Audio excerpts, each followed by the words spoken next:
7 দিন ধরে পানীয় জল নেই। ক্ষোভে এবার জাতীয় সড়ক অবরোধ ৩৬ মাইলে। পানীয় জলের দাবিতে রাস্তায় নামলেন ক্ষুব্ধ এলাকাবাসী। অবরোধের জেরে তীব্র যানজটে নাকাল সাধারণ মানুষ। এমনকি অবরোধে আটকে পড়েন রাজ্য সরকারের মন্ত্রী কিশোর বর্মনও। 29 কৃষ্ণপুর বিধানসভা কেন্দ্রের অন্তর্গত ৩৬ মাইল এলাকায় দীর্ঘ প্রায় 7 দিন ধরে পানীয় জল সরবরাহ বন্ধ থাকার অভিযোগ। স্থানীয়দের দাবি, বিষয়টি সংশ্লিষ্ট DWS দপ্তরের নজরে আনা হলেও বারবার আশ্বাস ছাড়া সমস্যার স্থায়ী সমাধান হয়নি। আমরা 6 দিন 7 দিন ধরে জল পাই না। জলের আগে তো সব কিছু হয়। হাত ধোয়ার জল, ল্যাট্রিন করতে জল, খাওয়ানো জল, জল প্রাণ, জল জল হইলে একটা প্রাণ বাঁচে। এটা প্রাণই নাই, আমরা কেমনে বাঁচবো? কতদিন ধরে সমস্যা জলে? এক সপ্তাহ ধরে জল পাই না। এটা কোন এলাকা? হ্যাঁ, এটা কোন এলাকা? 36 মাইল। 36 মাইল। আপনারা DWS দপ্তরে জানাইছেননি না? জানাইছে।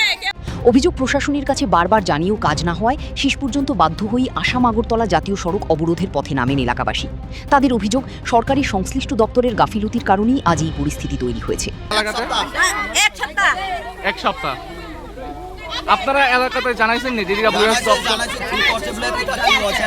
ঠিক করতে পারে না, এই মেশিন বইতে পারে আর মেশিন ঠিক করতে পারে না। এটা ডিপার্টমেন্ট কি ডিপার্টমেন্ট? এটা মেশিন তো বইতে পারছে, এখন ঠিক করতে পারছে না। এটা কি ডিপার্টমেন্ট?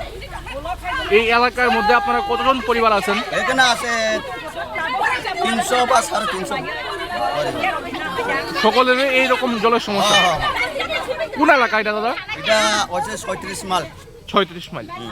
অবরোধের জিরে জাতীয় সড়কের দুদিকে আটকে পড়ে অসংখ্য যানবাহন। দীর্ঘ যানজটে চরম দুর্ভোগে পড়েন যাত্রীরা। এমনকি অবরোধে আটকে পড়েন মন্ত্রী কিশোর বর্মনও। পরে পরিস্থিতি স্বাভাবিক না হওয়ায় বিকল্প রাস্তা দিয়ে চলে যেতে হয় তাকে। বাইক 3 স্থানীয় বাসিন্দা। খবর পেয়ে ঘটনাস্থলে পৌঁছায় মুঙ্গিয়াকামী থানার পুলিশ।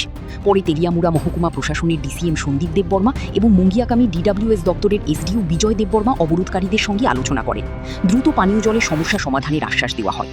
डीएम किसने बनाया? डीएम हम लोग ने बनाया, पब्लिक ने डीएम बनाया। एसडीएम किसको बनाया? एसडीएम को पब्लिक ने बनाया।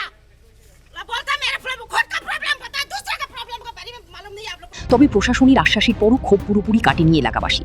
তাদের স্পষ্ট দাবি, শুধু আশ্বাস নয়, অবিলম্বে পানীয় জল সরবরাহ স্বাভাবিক করতে হবে। না হলে আগামী দিনে আন্দোলন আরও তীব্র করার হুঁশিয়ারি দিয়েছেন তারা।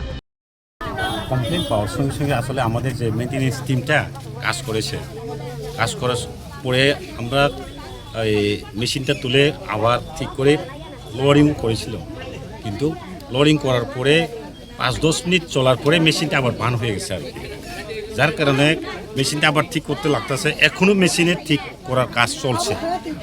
স্যার, এই মেশিন ছাড়া অল্টারনেটিভ কোনো ব্যবস্থা, পানীয় জলের ব্যবস্থা? আমাদের ট্যাঙ্কার অলরেডি রেডি আছে, কিন্তু এখন গ্রামবাসীদের ডিমান্ড হচ্ছে প্রত্যেক বাড়িতেই জল নিয়ে যাওয়া। কিন্তু আমাদের যে ট্যাঙ্কারের যে গাড়ি, তা তো গাড়ির তো রাস্তা থাকতে হবে না, যার কারণে আমাদের কিছু প্রবলেম হচ্ছে। বাড়ি বাড়ি পৌঁছাইয়ে দেওয়াটা আমাদের পক্ষে কিছু অসুবিধা হচ্ছে আর কি। একদিকে 7 দিন ধরে পানীয় জলের সংকট, অন্যদিকে জাতীয় সড়ক অবরোধে তীব্র যানজট। এখন দেখার, প্রশাসনের আশ্বাসে দ্রুত সমস্যার সমাধান হয় নাকি 36 মাইলের এই আন্দোলন আরও বড় আকার নেয়। তেলিয়ামুড়া প্রতিনিধি, জনমত নিউজ।